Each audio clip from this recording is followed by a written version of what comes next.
pemula saya sarankan untuk mengelarinya ke breeding itu saya sarankan bikin kandangnya.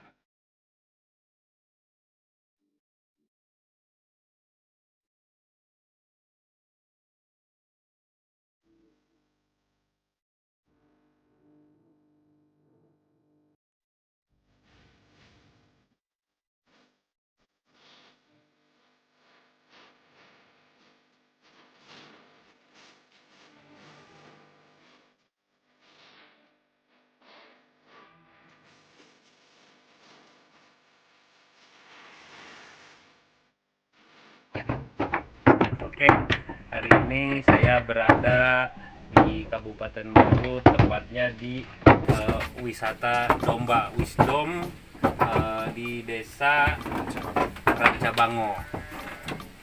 Nah sekarang kebetulan saya lagi berbincang-bincang sama Pak Ndut, pemilik domba-domba Garut ini. Dan insya Allah mungkin sore ini akan kontes ya Pak? Besok akan kontes ke Sumedang. Nah salah satunya domba Astra Jingga. Domba Astra Jingga ini bulan kemarin sudah mendapatkan sapi. Yang ini bobotnya sekitar 63 kilo dengan umur 4 tahun. Nah saya tertarik Pak, ingin mengetahui kira-kira kiat-kiat apa untuk misalkan harus dikasih makannya sehari, dikasih makan rumput, terus besoknya dikasih makan apa lagi, biar yang pertama mungkin untuk kesehatan, terus keduanya pertumbuhan tanduk juga kan harus diperhatikan ya. Terus iya, gimana itu Pak? Kalau masalah pakan itu sebetulnya sama Pak. Kasih pakannya itu ada yang biasa dikasih 2 kali sehari, ada yang 1 kali. Yang pertama yang dikasih pertama itu rumput. Nanti setelah ada tambahannya, kalau misalnya ada singkong, ada yang pakai singkong, ada yang pakai bekas itu tahu, ampas tahu, tergantung kedelai masing-masingnya itu Pak. Terus kalau masalah pemeliharaan itu memang antara untuk domba breeding sama domba untuk rangkas itu agak berbeda. Itu yang paling utama untuk pemeliharaan ke domba kandang itu ke fisiknya yang paling utama. Ada tenangnya juga, ada larinya juga. Jadi setiap minimal seminggu 3 kali itu domba itu keluar. Dalam hitungan sampai 3 jam itu di luar, supaya di luar itu Pak, pakai tambang. Seperti harus berjemur lah. Berjemur ya. Minimal itu seminggu 3 kali itu berjemur lah. Itu seperti itu. Kalau pemeliharaannya sebetulnya sama kalau pakannya dengan domba-domba yang kayak domba biasa kayak sama. Itu ada lebih.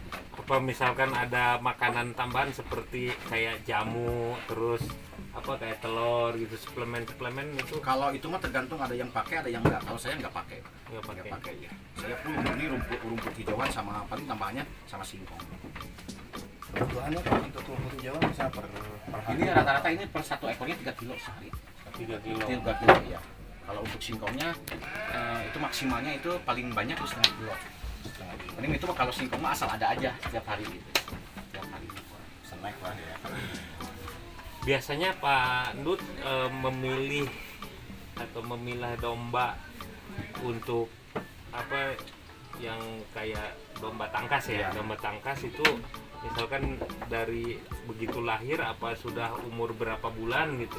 Ya, yang pertama itu faktor dari kita secara nanti sharingan dari perkawinannya Pak. Yang pertama itu yang paling kejantannya. Ya, mana yang keturunan apa keturunannya, terus yang kejantannya yang mana. Kecuali kalau misalnya di sini kebanyakannya yang domba yang udah unggulan, yang itu kan untuk diambil olah darahnya Pak. Nanti kalau misalnya meskipun dari domba di sini berkualitas, kalau apa domba itu tidak semua jadi masuk ke kontes. Tetap kita juga berternak itu tidak yang dikerjanya itu bukan kejar lari ke kontesnya. Tetap kita untuk ngejarnya untuk ke ekonomis, ke pedagang. Tapi dari misalnya dari kalau kita punya betinanya 20 ekor. Tapi kelas seperti itu, kelas domba Garutan. Mungkin dari betina 10 ekor itu nanti keturunannya kalau misalnya pejantannya memang kualitas, betinanya kualitas, mungkin bisa sampai 50% itu ada yang masuk ke kontes. Itu lebihnya bisa harganya juga udah berbeda. Tapi kita tetap berkiprah, tetap kita ke pedaging aja. Kita prinsipnya kita, prinsipnya kalau mengejar prinsip kita ke kontes itu berat. Soalnya kita kan tidak tahu yang melahirkannya bukan kita, yang mestinya gitu. Nah tadi itu Pak, saya ada 10 betina, kan berarti kan anak kan setahun berapa kali rata-rata kalau domba? Kalau domba yang kayak gini itu 2 tahun itu cuma 3 kali. 2 tahun 3 Ya. kali. Nah biasanya kan kalau yang udah ahli nih pengalaman kelihatan tuh, Dalam umur 1 bulan juga udah kelihatan. apa tuh Pak? Biasanya apa? Dari posisi tanduk. Posisi tanduk. Keluarnya tanduk, begitu tanduk panjangnya baru 5 cm juga udah kelihatan. Ini bakal nantinya ke depannya bakal seperti apa bentuknya gitu. Bisa seperti ada gayor, ada kemana udah kelihatan. Pertama lihatnya dulu dari postur, nanti darahnya, dari keturunannya. Posturnya seperti ini, nanti pasti ini seperti ini. Jadi dalam umur 1 bulan juga udah kelihatan. Darah itu ke jantannya apa ke bapaknya apa ke ibu nak? Bisa aja lebih tingginya itu ke jantan. Istilahnya apa disebutnya apa nih Ya. kalau ngomong gini apa? Tanduknya gitu Pak. Tanduknya ada berapa jenis ini lingkaran? Ada yang kayak ini kan berbeda-beda Pak. Ada yang seperti polas. Namanya apa itu namanya? Ini kayak ini kan leang. Leang kayak ini. Oh iya itu lebih panjang. Ya, lebih bagus posisinya kedua. Jadi lamun bapak anak itu anaknya juga Mungkin bisa ya, perlu ya. lebih pasti Minimalnya jadi segini Pak. Minimalnya paling ininya jadi gini jadinya. untuk yang kontes memang si Pujur ini apa namanya indikator utamanya memang dari tanduk. Dari tanduk Pak, posisi tanduknya. Jadi, Kalau postur mah kan tergantung ya, pakan ya. Itu ada kelasnya. Oh. Kalau bobot itu ada kelasnya. Kalau yang bobotnya 65 ke bawah, itu berarti kelasnya maksudnya kelas C. Kalau yang dari 65,5 sampai 70, itu masuknya di kelas B. Dari 75 sampai 1 kintal itu masuk kelas A.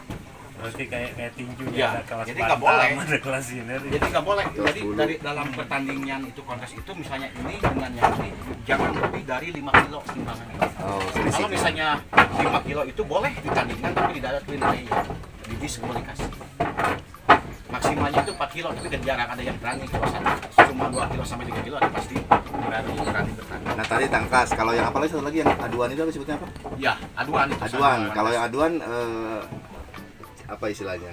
Berdasarkan pengalaman, iya bakal jagoanin ya apa itu? Gimana? Enggak ada Pak, ada yang prediksi. Nggak bisa diprediksi seperti itu. Oh enggak. Tergantung kita lawannya Pak. Oh, Jadi yang istilahnya. dicari itu kan tidak ada yang kalah, tidak ada yang menang. Justru kalau misalnya ada salah satu ada yang kalah waktu bertanding itu justru dua-duanya kerugian. Karena tidak masuk kategori tidak punya ada penilaian. Jadi yang dicarinya itu seninya, nilai. Jadi yang juara itu nilai yang paling tertinggi. Jadi dalam sehari itu misalnya di kelas C misalnya ada misalnya 400 ekor, cuma diambil cuma 6 ekor yang masuk kategori juara. Jadi diambilnya nilai yang paling tertinggi dari 400 ekor domba itu. Berarti dengan catatan ketika Ya. dia ditanding Udah jangan ada kelihatan. yang Ya. kalah dan Ya. jangan ada yang menang. Tetap ke safety juga soalnya Pak Iya. ya. Jangan sampai dipaksakan sampai tidak Eh, kehabisan gitu. kayak ya. adu Nggak kotok bisa. Oh gitu ya. Jadi udah ada punya ini Pak, ini yang dengan Ketat ya aturannya ketat lah, nggak bisa aturannya sembarangan ya. ketat. Biasanya sekali berapa kali hantaman tuh Pak? 20. 20 hantaman. 20 bulan. 20 pukulan. Sejauh ini dari sini Pak, khususnya Pak Endut ini misalkan paling ikut kelas papan atasnya lah, kelas nasionalnya itu kemana Pak? Ke juru itu waktu Piala Presiden. Piala Presiden. Piala Presiden ya. Di mana? Di waktu itu pinanya di Cibubur. Pinanya. Juara Pak. Nggak ada yang masuk Pak. Itu kelasnya udah kelas. Nggak bisa diprediksi Pak. Seperti ini kadang-kadang ini juara kemarin. Jadi kalau misalnya besok tergantung dilihatnya ke kesehatannya domba. Kan kita tidak tahu domba itu menurut saya itu sehat.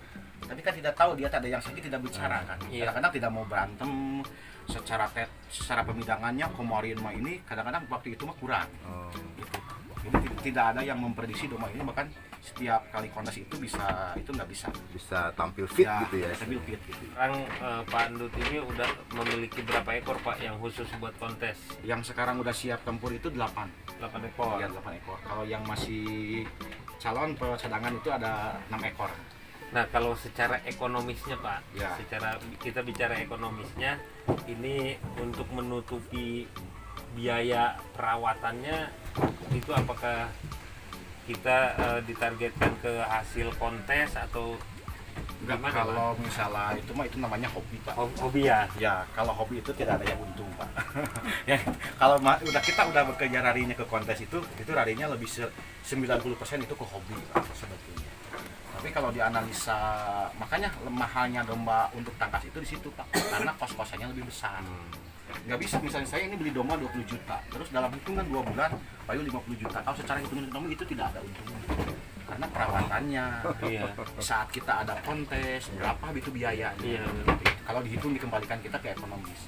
Karena Jadi makanya kalau misalnya domba berapapun harganya mahal, itu bahannya bukan mahal dombanya tapi kos-kosannya yang mahal.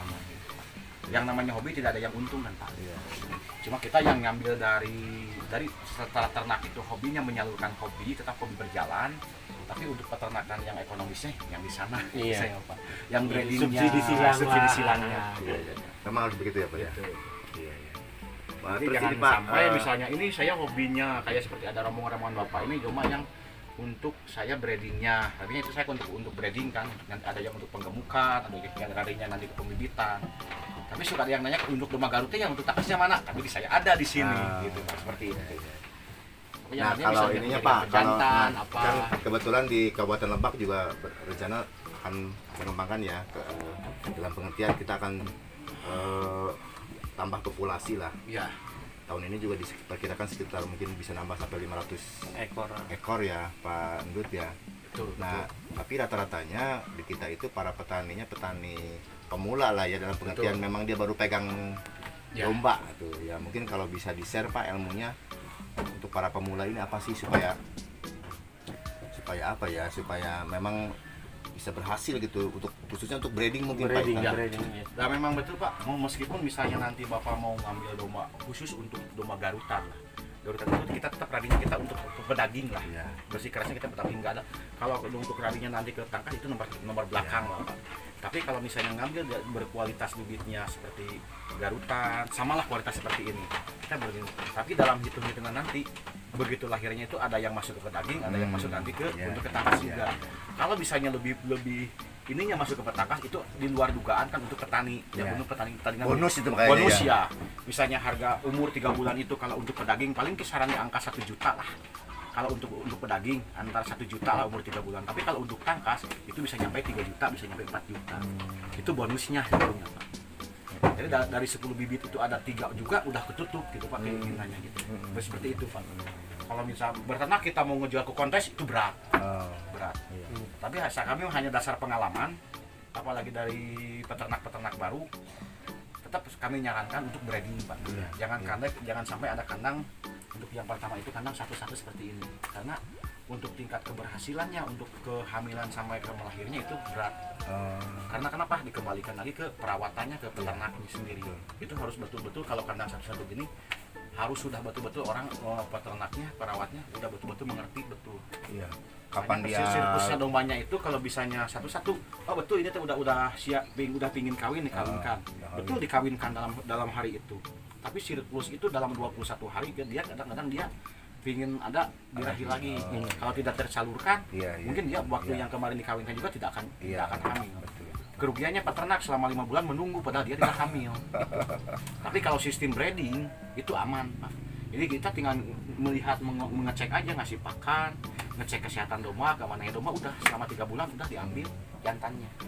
Kayak yang tadi pola di bawah. Iya. itu pokoknya masih dalam 3 bulan pasti udah ada yang Itu apa? pasti Pak, kalau masuknya sama, misalnya masuk 10 ekor betina masuk jantan satu, itu selama 3 bulan jantannya yang diambil. pasti 10-nya udah kegilir semua gitu ya. Insya Allah 98% itu pasti Hamil Hamil se-10-nya. Masya Allah. Soalnya yang lebih tahu itu bukan pengurusnya, yang lebih tahu itu yang jantan yang tahunya. Mana yang betina yang siap hamil itu pasti dikejar Pak, Iya. dikejar, pasti dikejar. Kalau yang udah biasa nggak dikejar. Kalau yang udah siap dia pingin ilmu dikejar-kejar tahu sama jantannya. Kalau nggak ada berhenti sama-samaan ya kayak tadi lah Bapak lihat lah, Iya, lihat iya. sendiri gitu. Kan udah pada bunting semua Ya, tuh. udah pada penting semua. Jantannya jadi Diam.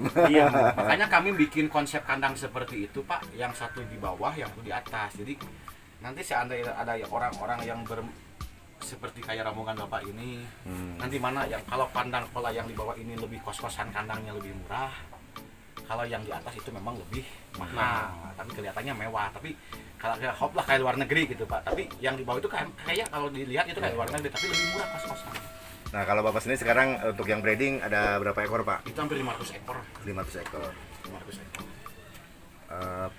Perputarannya gimana itu berarti? Saya itu kan mulai minggu depan setiap hari itu ada lahir. Minimal 2 ekor lahir pak perputarannya gitu. Iya, iya. Sekarang kalau minggu ini nggak ada yang secara kemarin hitung-hitungan nggak ada yang lahir minggu ini. Tapi minggu depan itu terus selama 3 bulan ada lahir terus ada yang lahir. Kalau minggu kemarin itu setiap hari pasti lahir pak. Kadang-kadang begitu bapak ada di situ ada yang lahir pak gitu, nggak kelihatan gitu. Itu alami ya? Alami pak, alami. Tapi tenaga veteriner siap juga di sini ada. Udah siap pak. Saya itu cuma 500 ekor, cuma 1 orang yang merawat pak. Yang bapak tadi ya, gitu. cuma 1 orang. Tapi kalau membuat pakan saya bisa membuat 1 hari bisa untuk 1 bulan gitu. Jadi sehari-harinya cuma ngasih makan gitu. Yang saya alami itu yang lebih mudahnya itu apalagi untuk pemula ya, kalau peternak pemula saya sarankan untuk mengelarinya ke breeding itu saya sarankan bikin kandangnya kandang breeding. Minimalnya kalau ukuran kandang itu bisa 3 kali 5 itu bisa untuk 10 ekor. Komunal ya, kandang komunal ya. Komunal. Ya, yang paling utama ini untuk pemula itu saya sarankan itu di breeding aja sistemnya Pak. Jadi sistem kalau misalnya maksimalnya itu 10 ekor betina, 1 jantan. Itu dalam berarti masuknya sama lah ke kandangnya. Misalnya selama itu 3 bulan Pak. 3 bulan itu bukan yang diambilnya itu setelah 3 bulan, yang diambilnya itu jantannya Pak. Kalau betina tetap standby di situ. Gitu. Ya untuk saran saya, pengalaman saya. Kalau misalnya kandang yang seperti biasa satu-satu itu agak untuk pemula itu agak berat Pak, tingkat keberhasilan kehamilannya. Karena siklus pengamatannya harus udah betul-betul orang-orang yang betul berpengalaman gitu lah Pak. Kalau kandang-kandang seperti kandang satu-satu lah gitu Pak. Yang lebih saya sarankan, insya Allah kalau sistem breeding kayak gitu, insya Allah 95% itu terjamin keberhasilan Pak. Tapi dikembalikan lagi ke kita yang merawatnya, ke peternaknya sendiri, apakah betul-betul serius atau tidak gitu Pak, gitu aja sebetulnya. Gitu. Kalau saya itulah saya sarankan yang paling utama kita breeding aja, breeding ya yang lebih utama.